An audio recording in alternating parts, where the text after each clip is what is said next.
Syedulun Partai Darul Aceh atau PDA resmi mendaftar sebagai calon peserta pemilu 2024 ke Komisi Independen Pemilihan atau KIP Aceh pada Kamis 11 Agustus 2022 pukul 14.30 waktu Indonesia Barat. Dengan mendaftarnya PDA, sudah ada 2 partai lokal yang mendaftar ke KIP pada hari yang sama setelah sebelumnya Partai Generasi Aceh Besaboh Taat dan Takwa atau GAPTAT.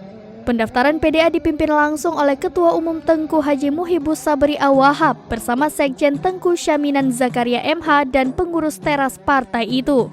Kehadiran rombongan disambut Sekretaris KIP Mukhtarudin dengan pengalungan syal dan dilanjutkan dengan pengisian dan penandatanganan buku tamu. Setelah itu, Abi Muhib sapaan akrab Tengku Muhibus Sabri Awahab melakukan pendaftaran dengan menyerahkan dokumen pendaftaran ke Ketua KIP Aceh Samsul Bahri. Dari Banda Aceh, Henry, Serambi On TV.